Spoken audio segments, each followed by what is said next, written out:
What's going on? Welcome to the Shonee Jackson Prediction Show, episode 22. What if the Cowboys just get right against the Giants? That's one thing nobody's talking about. If there's a get right team in the NFL, it might be the New York Giants. Hell, it might be the Dallas Cowboys this year. But what if the Cowboys just get right versus the New York Giants tonight on Thursday night? So we're going to talk about to start the show. It's the prediction show. That's the only NFL game I'm going to preview on this show today. Got Bama, Georgia this week. Obviously, the big game. Going to talk about the drama in college football yesterday that took over the socials. The UNLV quarterback, what's his name, Matthew Sluka, that decided to exercise his redshirt season at UNLV 3 weeks into the year. Did he quit? Did he do the right thing by leaving from empty promises in the UNLV collective? Going to dive into that, all the different tweets that I read, different reports that I read, try to break as much of it down as I can, and then give you my thoughts on it from there. Bear Alexander's again going to enter the transfer portal. He's another that decided to exercise a red shirt year so he can portal once again. Going to give my thoughts on that much sadder story, in my opinion, and then break down Georgia Alabama on Saturday, the game we are most excited for this weekend. So let's start right at the top of the game tonight and get that out of the way. The Dallas Cowboys play the New York Giants on Thursday Night Football at MetLife Stadium in New Jersey, East Rutherford, New Jersey. What a shithole of a game this is. Good thing it's on Thursday night and not Sunday night, right? Injury report, Kalen Carson is doubtful, the rookie cornerback out of Dallas. He's had a few bad weeks, but let me tell you something. When you're giving up like 9 yards a carry, it's hard to play the cornerback position. Everybody gets torched at that point. You're very vulnerable, probably on an island. He's given a lot of cushion right now, it seems like, but I think that's because of our run defense. He missed a terrible tackle in the game. He made some good tackles, and of course, he got stiff armed to hell by Derrick Henry, but I don't really blame him for that. So that's not good. We have moved up Andrew Booth to active, I believe. That's not good either.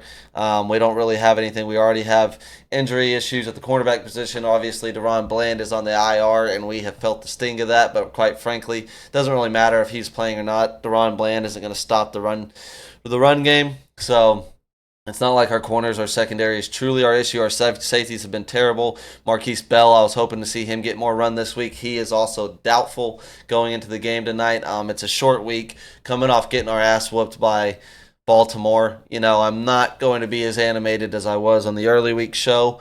I feel like I've gotten most things off my chest that I need to get off with this franchise, with the team, with everything. Maybe I'll have more to talk about after tonight, but time heals all, and it is what it is. So tonight is a make or break season, make or break game for both teams this year. I honestly, both teams have only beat the Cleveland Browns so far. The Cowboys are coming into this game still a 6-point favorite versus the Giants. The over/under is set at 45.5. It's Dak Prescott versus Daniel Jones. Dak Prescott's the highest paid quarterback, the highest paid player in the history of the NFL. I think he's still significantly better than Daniel Jones. Doesn't always come down to that. And yet the Giants' offensive line is nothing to write home about. I don't think it's something that the Cowboys are going to struggle with in this game. I think that even if the Giants do find run success, they don't find it to the degree that the Saints and Baltimore Ravens were able to in this game. And this is what I worry about with this Cowboys team, to tell you the truth. I do hope, and I'll always talk myself into every single week, finding a way to convince myself that there's a chance, because that's what you do as a fan of a organization, right? And so that's why I started off the show saying, what if we get right? Well, what if we do? We can get right. We can beat the Giants. We can beat them by more than a touchdown, and I actually think that that's kind of a likely scenario. The Giants aren't going to be able to exploit us the way that the top teams in the league do. And that's when I'm looking at this realistically and not biased, where this is the issue I think we run into this year. Is we get to play the Giants twice this year. We could beat the Giants twice. Maybe I'm wrong. Maybe they prove me wrong on that tonight. Maybe the Giants whip our ass and we're just the worst team in the league. But if you go beat the Giants, play the Steelers next week. They got an elite defense, but we got one of the top quarterbacks in the NFL, and we're still good offensively. We're still trying to find our weapons.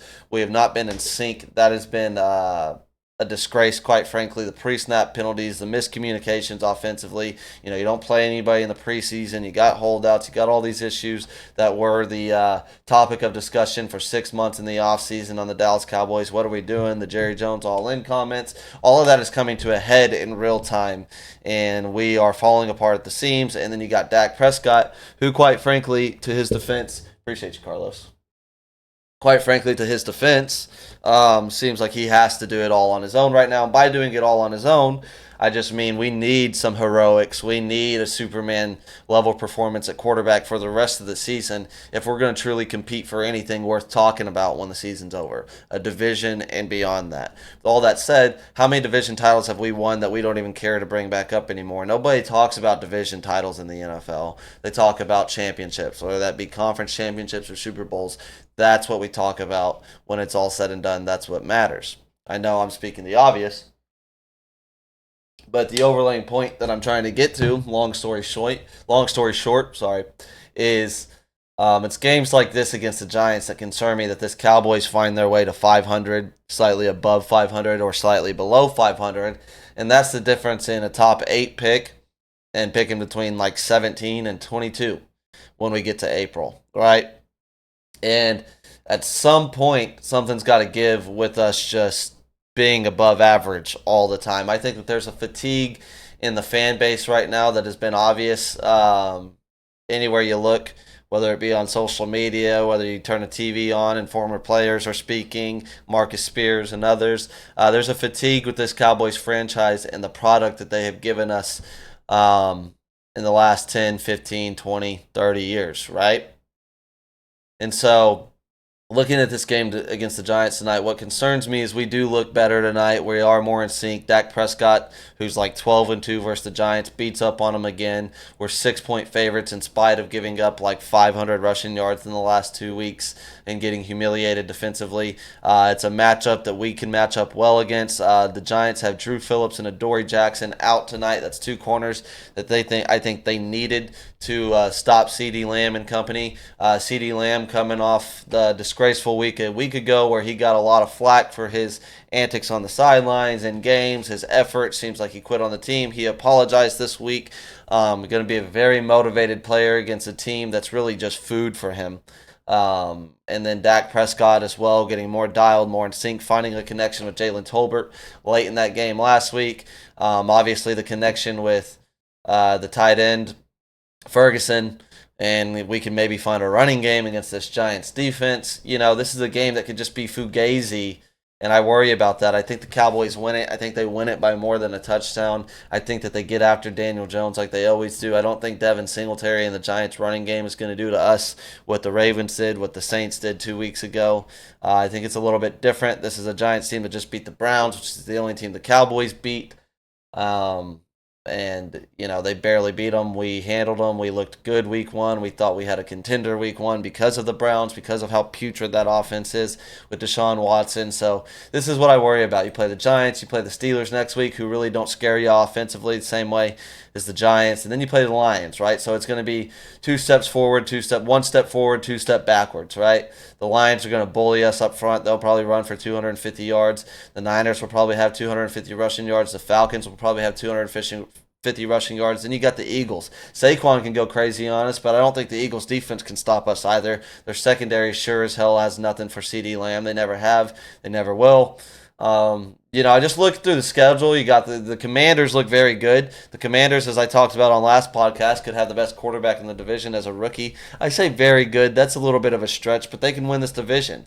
And that's the downside of when your division may be the worst in the conference this year, is you can win more games than you need to. And then where do we end up in April? Do we just keep kicking the can down the road, get a little bit better, and then a little bit worse, a little bit better, a little bit worse, 1 step forward, 2 step back? Sometimes you got to go backwards so you can go forward. So tonight is make or break for the Cowboys and the Giants. I think either team loses this game tonight, then it might be time to just realistically look at being in tank mode. and I mean it when I say that. There's got to be something's got to give. We need something on the interior defensive line. We're not going to be able to get that in free agency. That it's going to make the impact that we really need to be made quickly here in Dallas. That's going to be a Mason Graham, a Kenneth Grant out of Michigan, whoever's at the top of the draft board and the interior defensive lineman. Those guys are hard to find. If you can get a superstar franchise guy in the top 10, that would be great. Looking beyond that, if you get in the top 5, we haven't had a top 5 pick since Zeke in 2016. The impact that a top 5 draft pick can make on a franchise is magnificent, especially when you do have kind of an offensive line set in place. You got a franchise quarterback. You got franchise pieces on the defense like Trayvon Diggs, Deron Bland, Micah Parsons if you got pieces around him. So this is just a sad, sad game. I wanted to get it out of the way early and not spend too much time on it here on the prediction. So 10 minutes and 30 seconds seems like long enough if you ask me. My prediction tonight is the Dallas Cowboys win. They win by more than a touchdown, but whoever loses this game needs to seriously look at tanking this season. And that's not something that we should ever really be excited to talk about, and yet that's where we are. Sometimes you got to go back so you can go forward. And if we lose tonight, we need to be honest with ourselves as Cowboys fans. It's over. And quite frankly, even going into tonight, I don't really know how you look at this season and you think of it like there is any chance that we win a Super Bowl. I hate saying that verbally and out loud, but it's the truth. So let's move on. Cowboys win tonight. We'll see. Yesterday, there was a huge story in college football that made its rounds to every single talk show, every podcast, every Twitter account that is in college football Twitter. UNLV quarterback Matthew Sluka has decided to exercise his right to his red shirt so he can transfer and play for another team next year due to the fact that he says there are empty promises that were made to him that became very clear would not be delivered. In the NIL department, says he was promised $100,000 to play quarterback at UNLV, transferring from Holy Cross this year, has only been given $3,000, and it was very obvious that he was not going to be given the $100,000 that he was promised. Right? So did he quit on his team, or did he make the right decision and walk away from a company or corporation, a program, a university in UNLV that lied to him to get him to play for them, and they are not going to deliver? Well, UNLV is 3-0 this year. They are ranked. They are considered to be one of the group of 5 teams that is a favorite to make the playoffs this year. So it is definitely a gut punch to the UNLV team, the UNLV locker room, the UNLV staff, everybody that's involved with this 3-0 team and this playoff run. That sucks, right? Story is, here's from Pete Thamel. I'm going to read you multiple different reports from multiple different reporters and try to address all sides of it before I ultimately give you my opinion on the matter. Pete Thamel, one of the most respected, if not the most respected journalist in all of college football today, he had a Twitter thread. I'm going to read it for you. Former UNLV QB Matthew Sluka's NIL representation, Marcus Cromartie, of Equity Sports told ESPN that Sluka was verbally promised a minimum of $100,000 from UNLV assistant coach, and word has come out that that's Brennan Marion, offensive coordinator, former receiver coach at the University of Texas, that promised him $100,000 if he transferred there. None of that money was paid per Cromartie. Once Sluka enrolled there was no effort for the UNLV collective to formalize a contract at the amount. Months after Sluka enrolled in Cromartie made multiple efforts with the staff and school to address the issue. He had said that the school and collective came back with a contract of $3,000 per month for the next 4 months. That's $88,000 less than what Cromartie said that UNLV verbally promised up front. The only money Sluka has received from UNLV per Cromartie is $3,000 relocation stipulation from his move. Cromartie said there was never an ask for more money after UNLV's hot start, only the initial amount that was promised up front, which is the $100,000.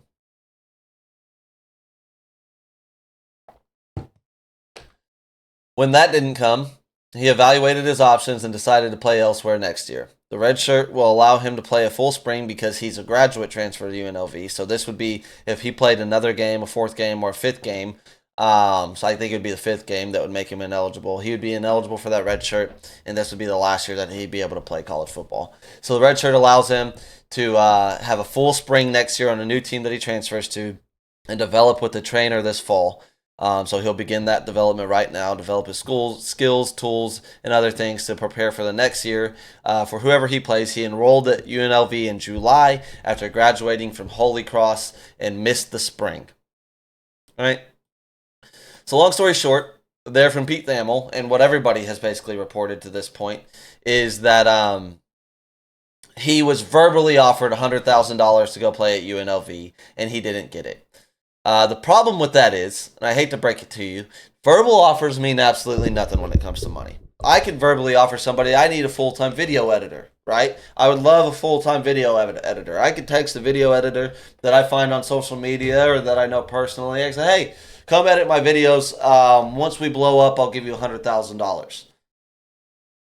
Say we never blow up or say we do, and I get short-term memory and I just decide to never pay him that $100,000. I'm never legally bound to pay him that $100,000 off a verbal handshake agreement. And so, whether you like it or don't like it, it's dirty or not dirty, it is. This is wild, wild west. There should probably be some structure to it.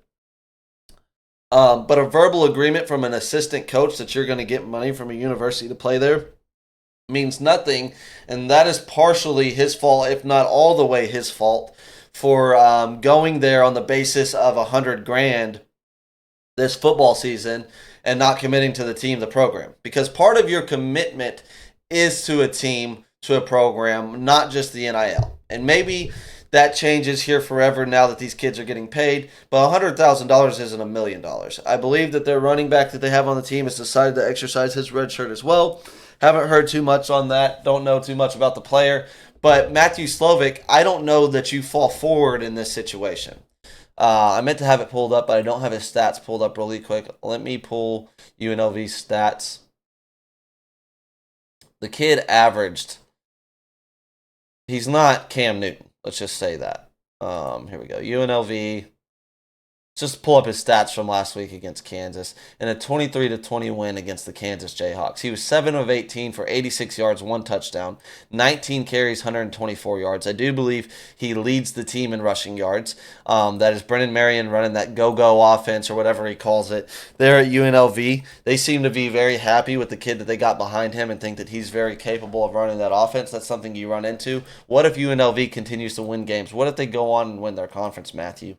Do you fall forward in the transfer portal? Because there's going to be other kids that are a lot, for lack of a better term, tastier prospects, no Diddy, to the bigger programs around America. And your 3-0 start at UNLV, impressive maybe nonetheless, not world-breaking or world-shaking. That $100,000 is not going to change your life. And it sucks. It's an unfortunate situation. I'm sure that there was some financial dependency that you have and your parents have on your lifestyle or training or whatever it is there at UNLV. But this is UNLV. This isn't Georgia. This isn't Texas. This isn't Oregon. This is a group of 5 issue where there could be many verbal promises to players that they will make money to go play for this group of 5 team, and that they never deliver on the back end of those verbal promises, right? Whether it be a booster, whether it be assistant coach, it's just not a guarantee on the box. It's not a written contract.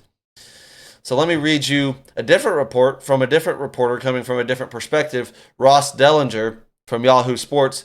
Actually, Pete Thamel was formerly at Yahoo Sports. Now he's at ESPN. Ross Dellinger says Rob Sine, CEO of Blueprint Sports, which operates UNLV's collective, tells Yahoo Sports that the collective never agreed for a $100,000 deal with QB Matthew Sluka, which we can confirm from Pete Thamel's reporting, because Pete Thamel says that it was an assistant coach that offered Matthew Sluka $100,000, not a member of the collective. So whether it's Matthew Sluka's representation, the guy that says he's his agent, or it's his parents or whoever was involved with this from the beginning, that's just terrible management on your end, and you're a dumbass, quite frankly. You don't take the word of an assistant coach without something in writing or something concrete and make that the end-all be-all for whether you play out this season or not. That's just my opinion on it, quite frankly. Ross goes on to say it made a payment of $3,000 to Sluka, and we're discussing a monthly payment of $3,000 before the QB's decision this week. He goes on to say Matthew Sluka's agent, Marcus Cromartie of Equity Sports, first introduced himself via email to UNLV collective officials in late August, Sign says. Cromartie wrote to officials that he was seeking more NIL opportunities through the collective for his client. However, Sign said Cromartie is not a registered agent in the state of Nevada. Because of this, he advised Cromartie, Sluka, to discuss the situation directly with the coaching staff until Cromartie registers in the state. See, this is messy all around, and this is messy from Sluka's side, which I anticipated right when it dropped.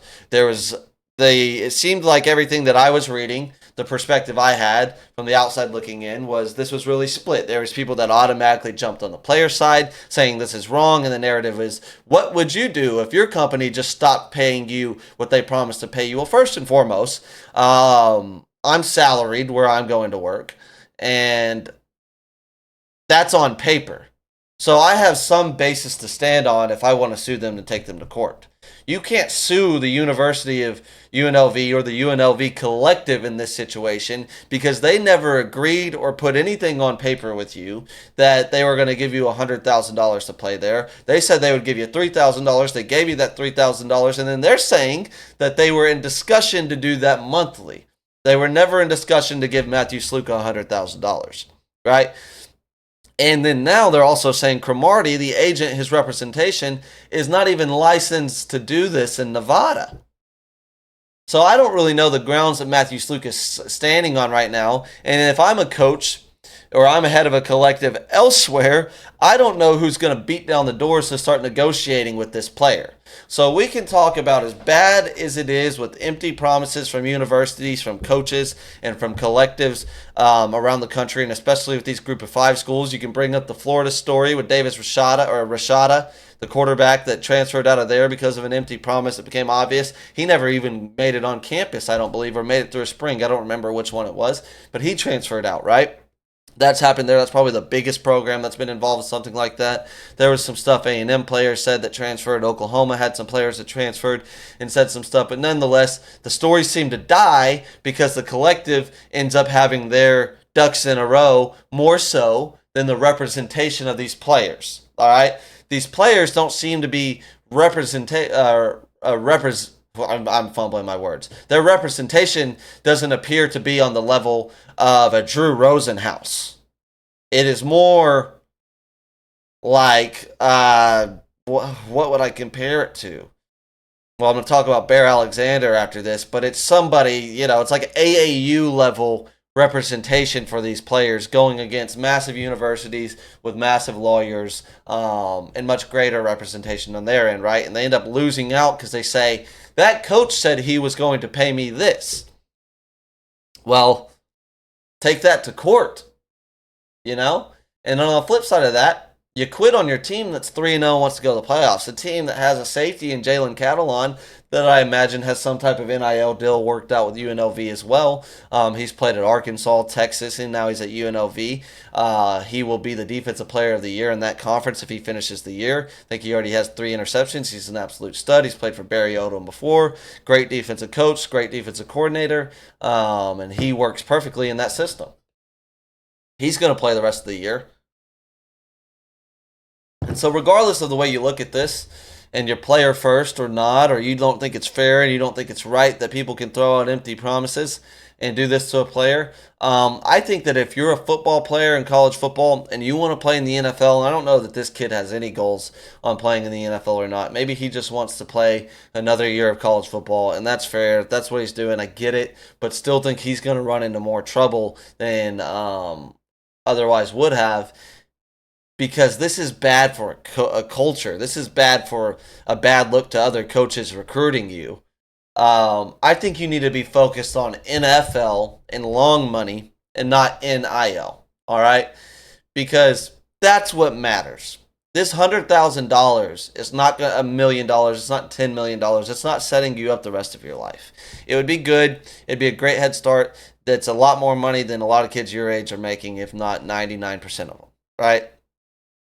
And yet, you're 3-0 with a chance to go to the playoffs, a chance to get way more notoriety than you're going to get wherever you transfer, in my opinion. A transfer memories that'll last you a lifetime, a resume that'll last you a lifetime, and who knows, an NFL opportunity after that. That's going to make you more money than that $100,000 that you would have made this year at UNLV if Brennan Marion or whoever the coaches that made the empty promise, the promise was delivered, right?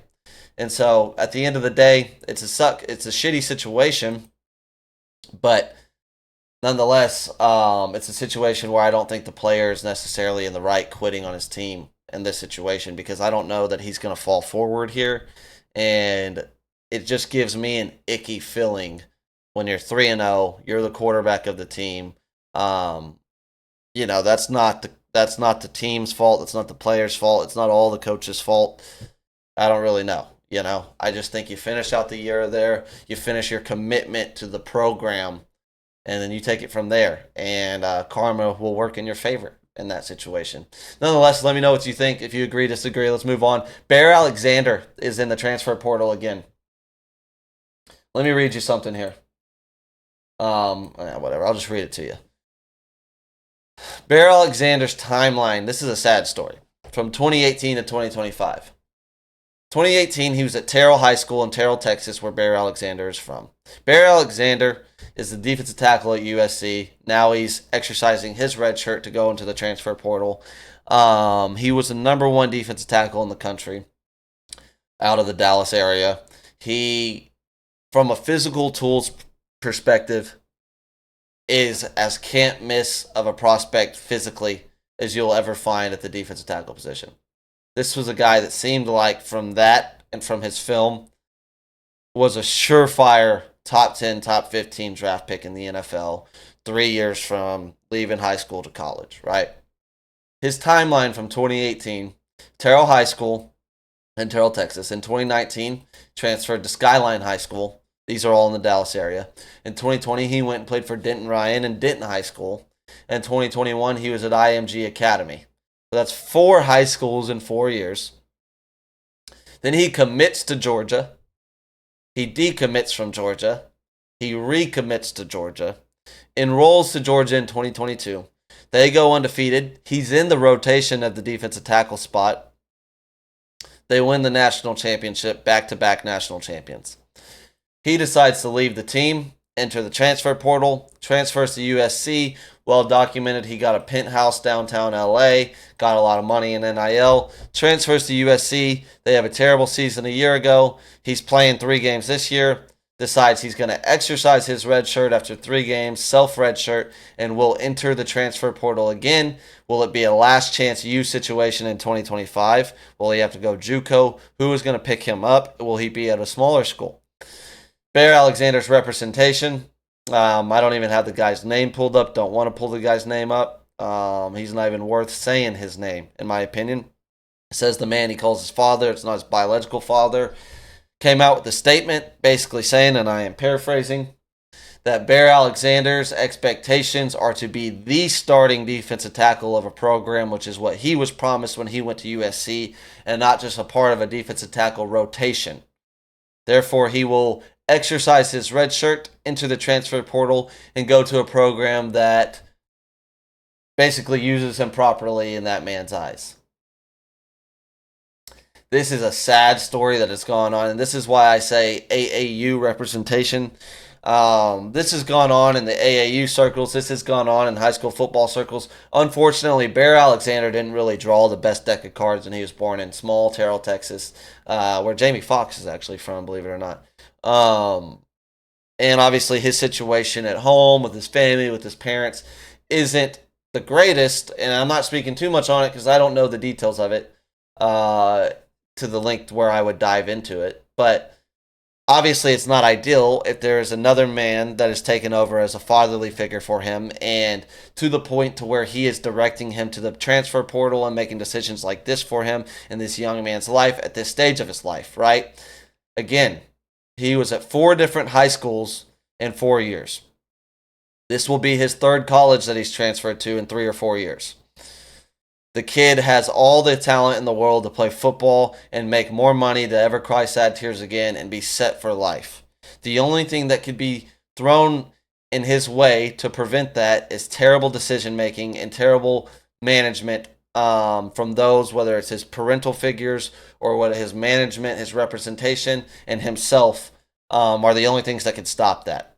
I don't know a major university that's going to even consider taking a call from Bear Alexander. Nobody that has a good culture like Texas, Georgia, Oregon, Ohio State, Alabama, Ole Miss, whoever, name the team, Tennessee, name the team right now in the top 10. I'll even go further, Penn State. Any of those teams are going to open their door for Bear Alexander this year. I can guarantee you that. This is multiple coaching staffs that he has decided to up and leave on his own that are doing good. USC defensively has made dramatic improvements this year. They are way better than they were a year ago, and this guy's saying that does not matter to me. What matters to me is I'm the full-time starter. It is about me getting the attention that I need from scouts in my draft stock. Bear Alexander's representation, the guy that calls him his father, was arguing with people on Twitter about Bear being better than Mason Graham at Michigan this year. And he sent out a tweet basically saying, sweetheart, kissy face, very cringy tweet with Bear Alexander's high school ranking versus Mason Alexander's high school ranking. Buddy, when we get to April this year, Mason Alexander is going to be a first-round pick walking across the stage of the draft. You might be practicing with a junior college. And that's the man making this young man's decisions in his life. That should be criminal. People should be thrown in jail for extorting young, talented athletes like Bear Alexander and ruining their lives, quite frankly, making irrational and impulsive decisions for them, saying that they have their best interest in heart, but destroying their image, their reputation, or I can't even talk today. Their reputation, their image, their chances at the NFL, quite frankly. Bear Alexander, if he never left Georgia, would probably be going to the NFL, will be a first or second round draft pick at the end of this year. He would for sure be going to the playoffs this year, competing for an SEC championship, competing for a national championship potentially, and well on his way to accomplish all the goals he set out to accomplish when he left high school, right? Now he's the laughingstock of America. People hate him. He's looked at as a clown. He's looked at as a cancer, like somebody that is untouchable, not even on your board to let come into your football program, let alone on somebody's draft board, right? Because he has somebody representing him as a fatherly figure that does not have his best interest in heart. That guy has his own best interest at heart. And there's dozens and dozens and dozens of stories like this, and it is terrible. I hope Bear Alexander or somebody comes into Bear Alexander's life that is able to pull him away from people with selfish intent to benefit off of Bear Alexander's talents that do him more harm than good, and that it works out for him because he has a generational talent, generational gifts and tools that I hope don't go to waste because bad advice. But nonetheless, we'll see how it plays out for Bear Alexander. We'll see where he ends up. Hope it works out. Godspeed. Let's move on. Brent Venables announces that Michael Hawkins will be the starting quarterback at Oklahoma, and this is going to be the deciding factor of whether Brent Venables works out at Oklahoma or it does not. And quite frankly, it does not look good at all. I talked about it on my last podcast, talked about their offensive line. I'm going to bring something up before I play this Brent Venables clip for you and talk about what he said on Dylan Gabriel and just their overall situation at Oklahoma right now. But Jackson Arnold is the leading rusher at Oklahoma right now. And that's really bad because that doesn't come from designed runs or because Jackson Arnold is Tim Tebow or Cam Newton. That's because he was running for his life before Michael Hawkins went in against Tennessee and started running for his life. This was on scrambling plays, broken passing plays. Jackson Arnold leading the team in rushing yards, right? And therefore, Oklahoma has no running game with their running backs, obviously. Their offensive line is really bad. And it is a problem because now you're replacing Jackson Arnold, who I think will likely try to exercise his red shirt now that was burned a year ago So he can transfer and have more time of eligibility for the program that he goes to after this year. And now you got a true freshman quarterback that looks like a true freshman. He's built like a true freshman that already runs around a lot as it is. Probably doesn't understand the value in sliding and avoiding contact, quite frankly. He's in by far the most physical conference in all of college football. And he is going to get hit a lot because his offensive line is atrocious. How does he stay healthy is my question. And this is the issue with the way Oklahoma handled the Dylan Gabriel situation a year ago, and the issue in not being able to replace the offensive lineman they lost, not only through the draft, but with Caden Green transferring to Missouri, their best offensive lineman a year ago. Let me play you what Brent Venables said, and it was very candid. And if you just listen to this at face value, it makes a lot of sense, and Oklahoma fans are loving it, running with the idea, the thought of what happened with Dylan Gabriel. He just left to be closer to home, and everything Brent Venables said. Let me play you the clip for you, and then I'll give you my thoughts afterwards.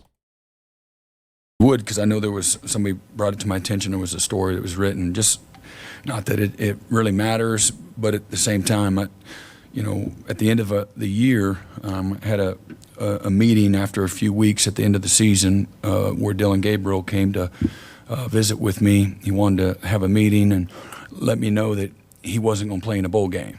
And so I had already had cotton wind, and he knew some other guys were opting out on the offensive line and things like that. And I did not know that at that time that he wasn't going to go to the NFL. When we had a great conversation with him, disappointed that he wasn't going to go play in the bowl game, and with the circumstances of Coach Levy leaving, and thought he wanted to get closer to home, to Hawaii, and so I was like, I didn't know I had to fight this fight. I didn't realize that you were even considering coming back. And he says, yeah, but I just really want to, get closer to home. So that's, again, we hugged and shook hands, and, he was a little emotional, and I was, but it was all really good and positive. You make a guy stay. You guys trying to, find the next thing, That sounds great, right? Like, at the surface, it sounds really good. And yet, that's unacceptable as a CEO, head coach of a college football program, to just not know what a guy's thinking and what he's doing. It's unacceptable to not know your situation at the quarterback position. And quite frankly, I'm not buying that. I do think that Oklahoma thought they had their future in Jackson Arnold. I think that they thought he was going to be better than Dylan Gabriel this year. And that moving on from Dylan Gabriel to Jackson Arnold gave them the best opportunity to compete in the SEC. Nonetheless, even if that's not the case, and they would have rather had Dylan Gabriel come back another year, I think they also knew on the back burner that if Dylan Gabriel came back another year, then Jackson Arnold probably would for sure redshirt, and they were scared to have that happen. But now, all you hear and all the leaked reports out of Oklahoma are that it's been obvious Michael Hawkins was better this entire time, and they just couldn't pull the trigger on it because of what that would look like. And the NIL collective is paying Jackson Arnold this much versus paying Michael Hawkins that much. And the optics of college football is politics now. Blah, blah, blah, blah, blah. Excuse. No, your job is to win football games and compete for the SEC championship. And although I and everybody else in the country that does not have Oklahoma goggles on said all year long that that wasn't feasible this season, you didn't have the roster, you didn't have the offensive line, you don't have the weapons to do it, you don't have the quarterback to do it, most likely, with a redshirt freshman or actually a sophomore in Jackson Arnold going into this season. Didn't believe that y'all were going to be SEC contenders. Jackson Arnold was going to be better than Quinn Ewers, going to be better than Arch, better than Nico, better than every other quarterback, better than John Elway. He was going to be the greatest quarterback at all time. There was no questions to be asked from an Oklahoma fan. He couldn't challenge anything. That's the way it was going to be. Well, if you're Brent Venables, you got to understand that's not the case when you're in practice every single day. And if you do want Dylan Gabriel to come back, you don't just let him walk away because he wants to be closer to home. What you do is you say, Dylan, you're my starting quarterback. If you're not going to the NFL and you're coming back to play college football, you are guaranteed to start here in Norman next year, our first year going to the SEC, and that's what we want.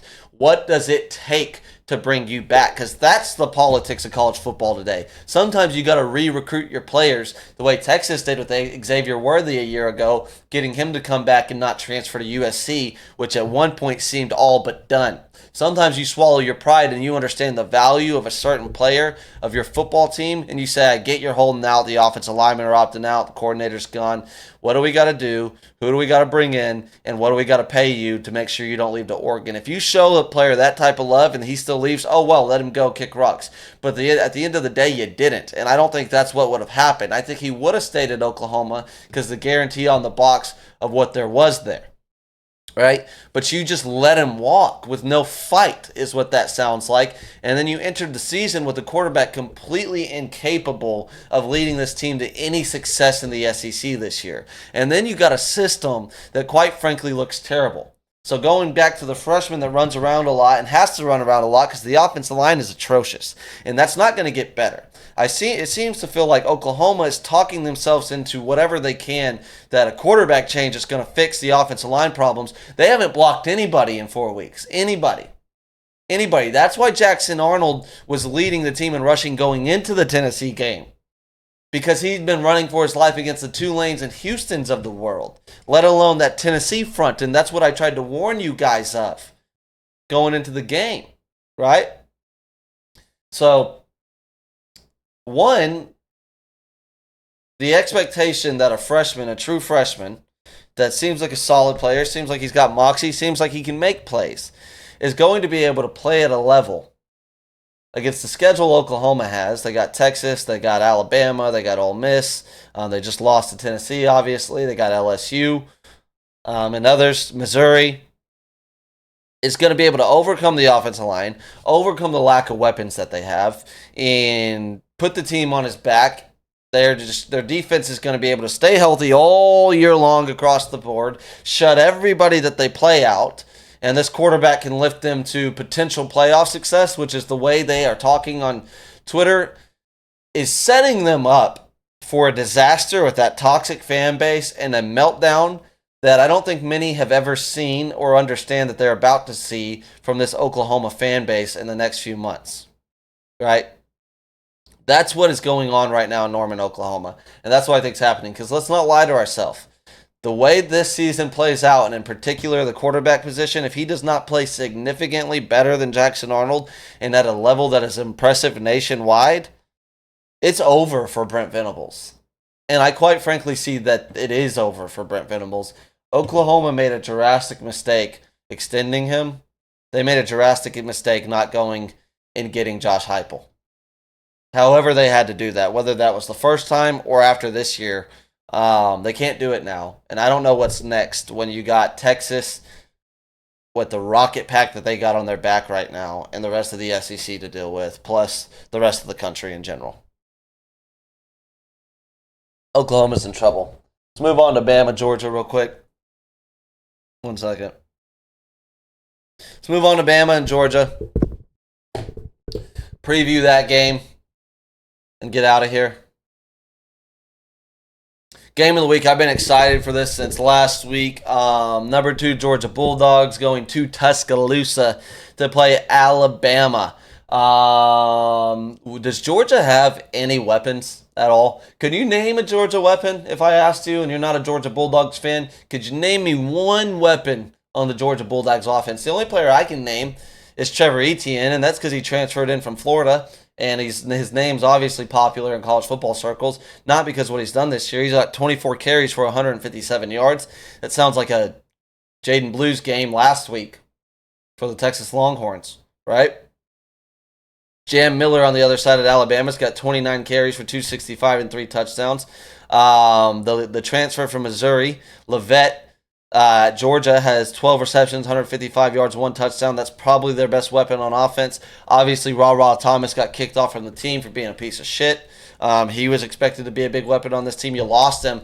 Now Brock Bowers isn't running through that tunnel. The weapons that you have had the last few years are not running through that tunnel. Ladd McConkey's not. A.D. Mitchell's not. And that's a problem for Georgia. Now, Bama's secondary has been suspect. 9 of the 12 players in the Bama secondary are either true freshmen or transfers. And if you've watched the tape on them the last few games, especially Wisconsin, the score doesn't tell the story because the receivers for Wisconsin were getting behind Bama a lot, and they just couldn't capitalize on those plays when Van Dyke went down and they had their freshman quarterback in the game.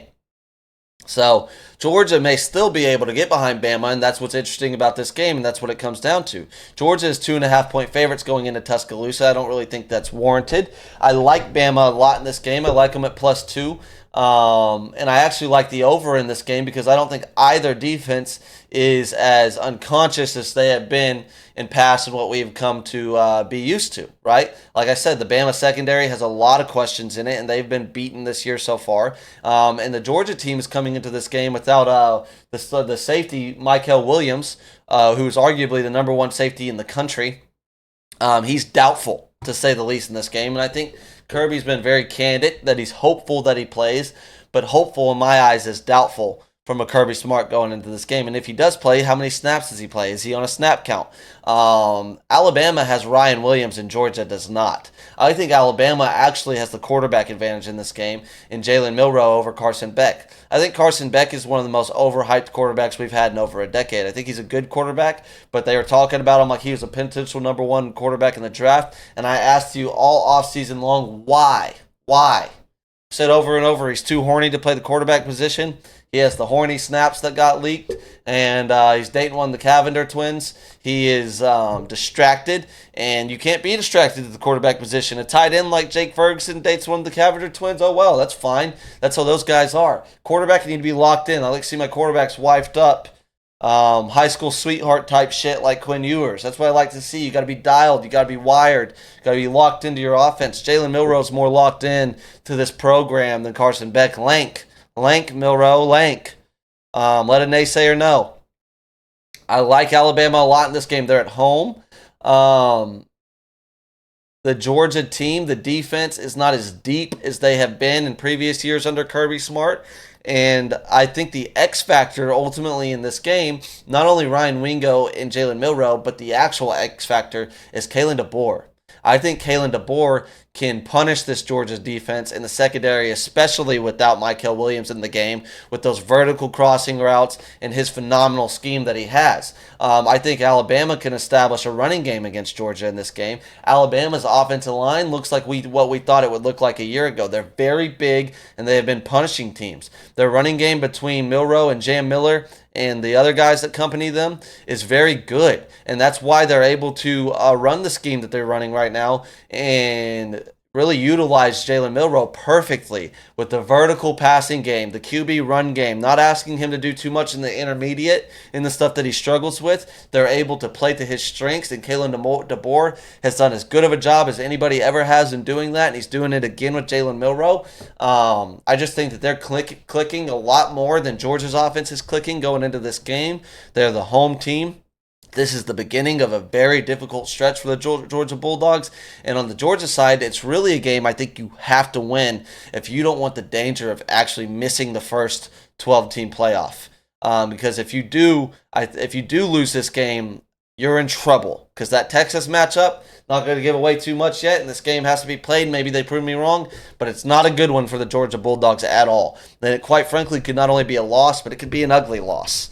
I know I got my burnt orange goggles on. That's a fact. That's never going to change, but I don't think I'm the only one in the world that thinks that. I don't think it's only Longhorns fans that think that. That could be an ugly loss. That matchup is ugly for Georgia. It's not a good one. It's not a good one. I don't necessarily think this Bama matchup is a great one. I think Bama could put up some points. I like Bama money line, and I like the over at 48.5 a lot in this game. I think the X factor is Kalen DeBoer and what he's going to be able to do with his weapons as opposed to what Georgia will be able to do with their weapons. So give me Bama in this game on Saturday night. Roll Tide, and they're going to go on their way to their SEC championship run on a head crash with Tennessee moving forward in this game in the third Saturday of October. So give me Bama. This was the Shonee Jackson Prediction Show this week, episode 22 of the Shonee Jackson Show. I love you more than you know, not as much as you think. Have a great weekend, and God bless.